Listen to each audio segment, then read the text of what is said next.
జర్నలిస్టులకు మంచిది కూడా నాగరితే అది కూడా మీడియా అకాడమీ కేసీఆర్ ఇచ్చినందువలన అయింది.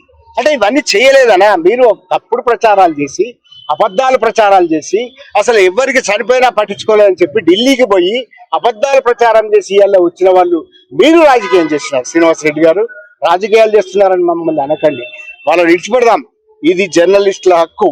ఈ హక్కును రేవంత్ రెడ్డి గారు జాగ్రత్తగా గమనించండి. ఇది మా హక్కు, మేము సాధించుకున్న హక్కు. సాధించుకున్న హక్కును తీసుకోకండి. మీరు కొత్తగా ఇవ్వకండి, మాకేం అవసరం లేదు కావచ్చు. మీరు ఎన్ని వాగ్దానాలు చేసిరో ఆ వాగ్దానాల గురించి మేమేం అనడం లేదు కదా. కానీ ఒకసారి T50 జీవోలో ఏం జరుగుతున్నదో మీరు గమనించండి. మంత్రి కానీ సమాచార శాఖ మంత్రి పొంగులేటి శ్రీనివాస్ రెడ్డి గారు కానీ అట్లాగే ముఖ్యమంత్రి రేవంత్ రెడ్డి గారు కానీ దీన్ని చూడండి. ఇది రాజకీయం కాదు, ఇది జర్నలిస్టుల హక్కులు.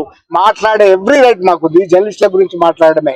మీ గురించి మేమేం అనడం లేదు. మీ పాలనకు సంబంధించింది కాదు, మీ పోస్ట్ మార్టం సంబంధించింది కాదు, మీ పాలన పోస్ట్ మార్టం కాదు. ఇది జర్నలిస్టుల హక్కులకు భంగం కలుగుతున్నాయి కనుక ఒక జర్నలిస్టులుగా తెలంగాణ ఉద్యమంలో పాల్గొన్న జర్నలిస్టులుగా మేము ఇది అడుగుతున్నాం. గుర్తుపెట్టుకోండి, ఇది రాజకీయం కానే కాదు. ముఖ్యమంత్రి ప్రత్యేకంగా జోక్యం చేసుకుని రేవంత్ రెడ్డి గారు ప్రత్యేకంగా జోక్యం చేసుకొని సమాచార శాఖ మంత్రి పొంగులేటి శ్రీనివాస్ రెడ్డి గారు ప్రత్యేకంగా జోక్యం చేసుకొని దీన్ని నివారించాలి. 252 జీవో అనే దాని వల్ల 10,000 వరకు తగ్గించి మీరు ఇద్దామనుకుంటున్నారు. అది చెల్లదు. డెస్క్ జర్నలిస్టులకు కూడా అక్రిడేషన్ కార్డులే ఇవ్వాలి. మీడియా కార్డులు అనే విభజన రాకూడదు.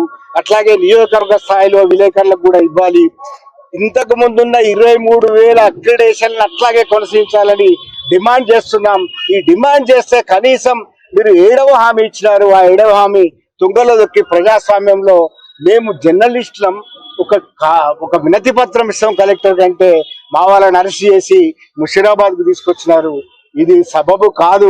ముఖ్యమంత్రి గారు గమనించండి, ఇది సబబు కాదు.